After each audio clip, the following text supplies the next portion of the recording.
जादुई चक्की। एक समय की बात है, एक छोटे से गांव में दो भाई रहते थे। एक बहुत ही अमीर व्यापारी था और दूसरा एक गरीब लकड़हारा। माँ, मुझे भूख लगी है। हाँ बेटा, पिताजी को आने दो, वो लकड़ी बेचने शहर गए हैं। आज जरूर लकड़ियों की बिक्री हुई होगी। आज भी तुम खाली हाथ लौट आए? तुम्हारे लकड़ियां ना बेचने के कारण हमारा बच्चा भूखा रहता है। पिताजी, मुझे भूख लगी है। सुबह से मैंने कुछ नहीं खाया।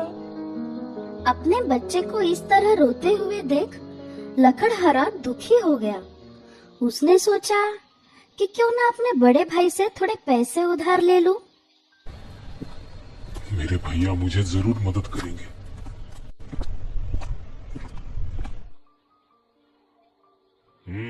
फिर आ गए तुम। अब क्या चाहिए तुम्हें?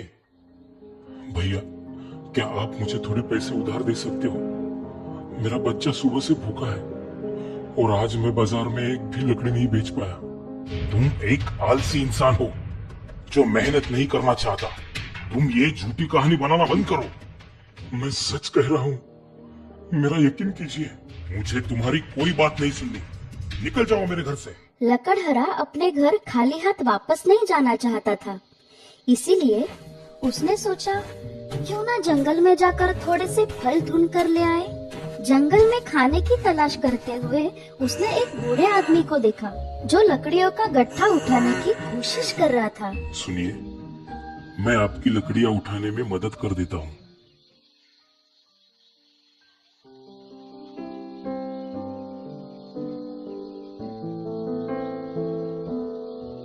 क्या हुआ?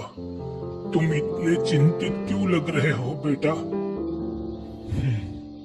मेरा बच्चा भूख से रो रहा है और मैं आज एक भी लकड़ी नहीं बेच पाया। इतनी मेहनत करने के बावजूद भी मैं अपने परिवार को भरपेट खाना नहीं खिला पा रहा हूँ। लकड़हारे की कहानी सुनकर उस बूढ़े आदमी को बहुत ही दुख हुआ। उन्होंने लकड़हारे की मदद करने की सोची। शुक्रिया बेटा, मेरी मदद करने के लिए।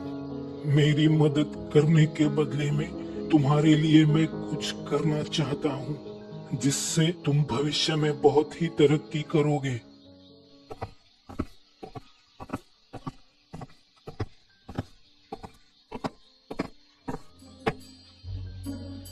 मैं तुम्हें ये रोटी की टोकरी दे रहा हूँ।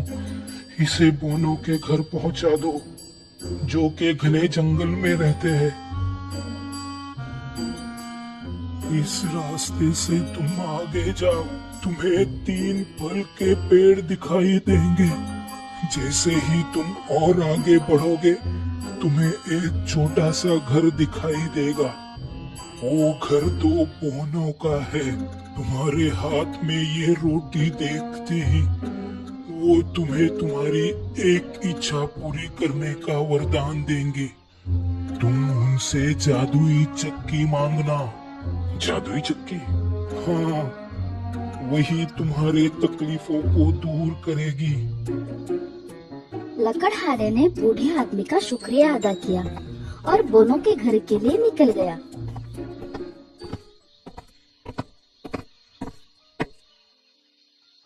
पर जैसे ही वो उनके घर पहुंचा, बोने उस पर आग बबूला हो गए।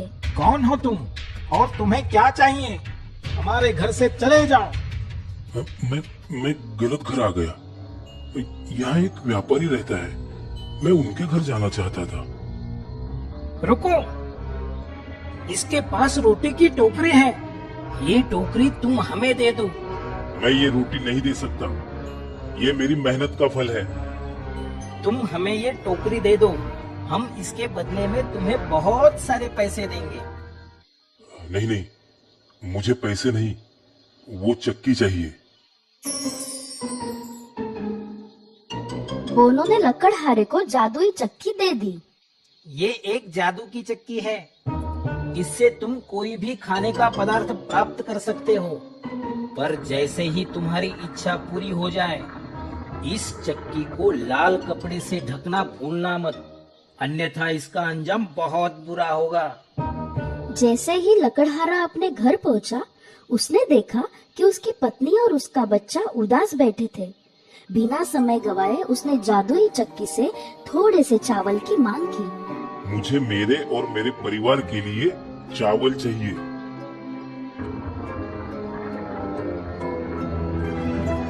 और उस जादुई चक्की ने उसकी ये मांग तुरंत पूरी कर दी। लकड़हारे के पूरे परिवार ने खुशी खुशी भरपेट खाना खाया।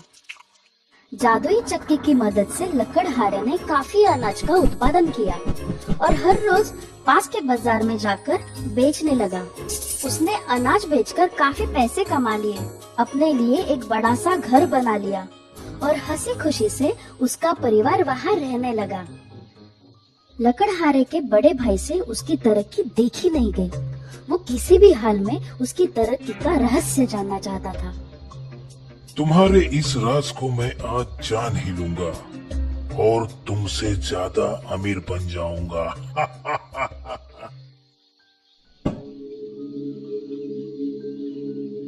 ये जादुई चक्की, मुझे 5 बोरी चावल दे दो।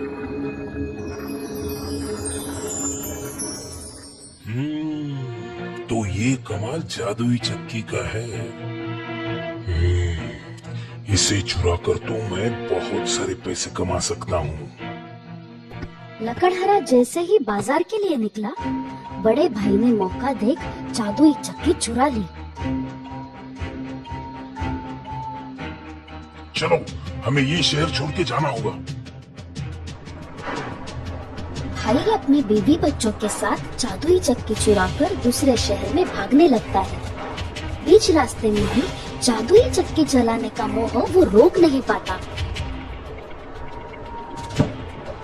बड़े भाई ने अपनी आंखें बंद की और जादुई चक्की से नमक मांगा। तुरंत उसकी मांग पूरी हुई, पर नमक का ढेर बढ़ता गया और उसे इस बात का पता नहीं था कि चक्की को कैसे रोका जाए। आखिरकार नमक के ढेर ने उसे और उसकी नाव को डुबो दिया। तो दोस्तों, ये हमेशा याद रखें कि हमें किसी से ईर्ष्या नहीं करनी चाहिए। ये है रघु, जो कि एक खूबसूरत टिड्डा है। उसे अपना जीवन अपने तरीके से जीना पसंद है। वाह, क्या मजेदार जीवन है। फल, हरी भरी घास और ये धूप, वाह, मेरे तो मजे है। ये ताजे घास की खुशबू मेरे दिल को छू लेती है। दिन भर इधर उधर करना और पत्तों पर आराम करना उसे बेहद पसंद है। एक दिन ऐसे ही रघु एक घास का स्वाद उठा रहा था। तभी अचानक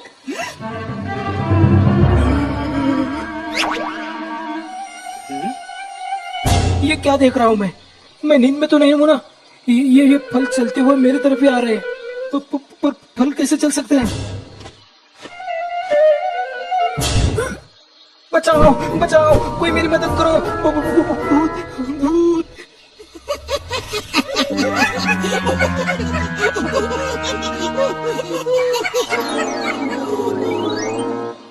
बचाओ बचाओ, ये फल मुझ पर हमला कर रहा है। क्या रघु, तुम भी एक फल से डर गए? मैं तो बिल्कुल नहीं डरा था। तुम्हें पता है ना, मैं एक टिड्डा हूँ जो हमेशा बिंदास रहना पसंद करता है। ओ हाँ, सही कहा रघु, पर अब मान भी लो कि तुम डर गए थे। मेरी छोड़ो, ये बताओ कि ये एक फल लाने के लिए तुम 4-4 चिटिया जाती हो। मैं तो तुमसे काफी बड़ा और ताकतवर हूँ, इसलिए मैं अपना काम खुद करता हूँ। मुझे किसी के सहारे की जरूरत नहीं पड़ती। क्या मैं इस फल को खाने में तुम्हारी मदद करूँ? बकवास बंद करो रघु, ये फल अब खाने के लिए नहीं है। फिर? सर्दियों के मौसम में काम आएंगे। सर्दियों के मौसम के लिए? वो देखो। रघु इशारे की ओर देखता है तो एक गड्ढे में सब चींटियां बड़ी कतार में फल और पत्ते इकट्ठा कर रही थी। उसमें टमाटर, सेब, हरे पत्ते, गोभी, इन जैसे कई पदार्थों का समावेश था। रघु जानना चाहता था कि ये चिटिया ये सब खाना गड्ढे में क्यों डाल रही है। अब जल्दी ही गर्मी का मौसम खत्म होने वाला है, तब फल और पत्ते नहीं रहेंगे। इसीलिए हम पहले से ही सब खाना इकट्ठा करके रखते हैं। हमें पहले से ही तैयार रहना चाहिए, नहीं तो हम भूखे मर जाएंगे। तुम चींटी हो चींटी, इसलिए इसलिए तुम्हें ज्यादा मेहनत करनी पड़ती है। मेरे लिए ये चुटकियों का काम है। इतनी भी जल्दी क्या है?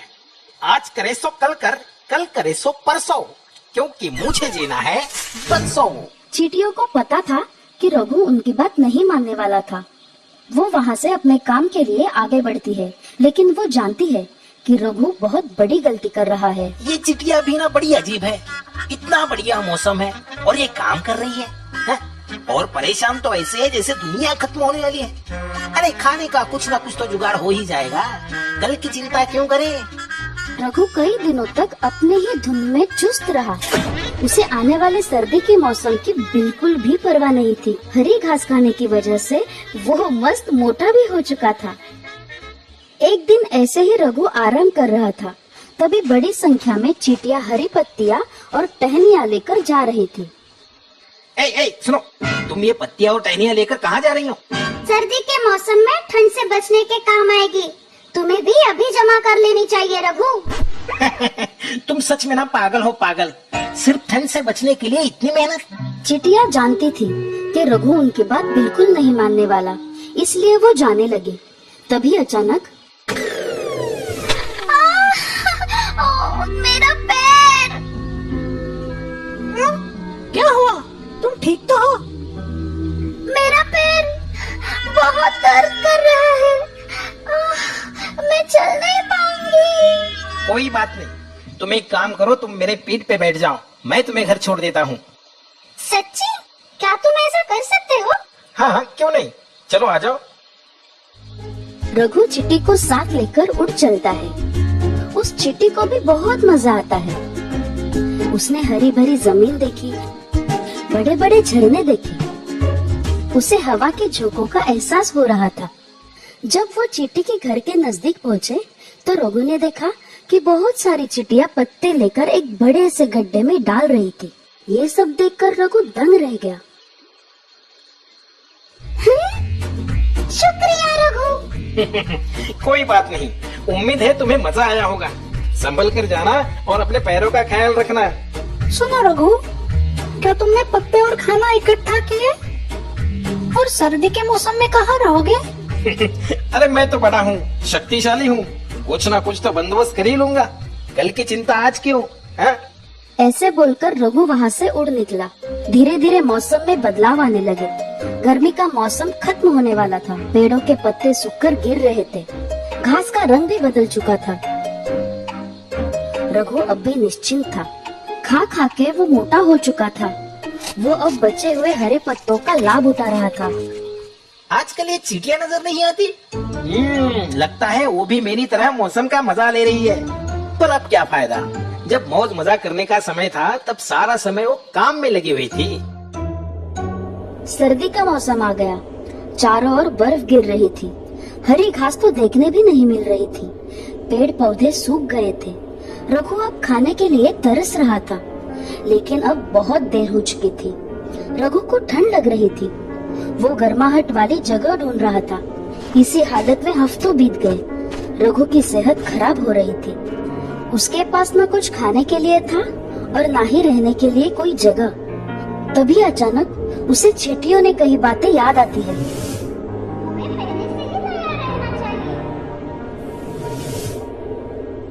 नहीं तो हम भूखे मर जाएंगे। कौन है? ओह, रघु तुम? ये क्या हुआ तुम्हें? मुझे माफ करना, मैंने बहुत बड़ी गलती कर दी। मुझे तुम्हारी बात मान लेनी चाहिए थी। मुझे कुछ खाने को दो, मुझे बहुत भूख लगी है। उन दोनों की बहस सुनकर उनकी मुख्य रानी चींटी और अन्य चींटियां भी बाहर आती है। हमारे पास बहुत खाना है। हम तुम्हें खाना दे सकते हैं, पर हम तुम्हें रहने नहीं दे सकते। लेकिन मैं... ये क्या? हमें इसे बचाना होगा। ये भूख से मर जाएगा। आखिर इसने मेरी मदद की थी। जब मेरे पैर में लगा था तब ये मुझे अपने पीठ पर बिठाकर घर छोड़ने आया था। चींटी रानी अपने साथीदारों को रघु के लिए टहनियों का घर बनाने कहती है और उसे हरे पत्ते खाने देती है।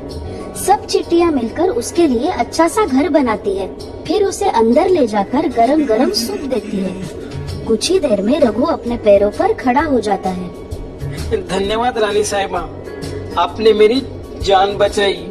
तुम बहुत अच्छे हो रघु, तुमने हमारी चिट्टी की मदद की थी, हमने इस बार तुम्हारी मदद की। पर याद रखना, हमें हमेशा आने वाले कल के लिए तैयार रहना चाहिए। मैं समझ गया रानी साहिबा, मैं फिर ऐसी गलती नहीं करूंगा।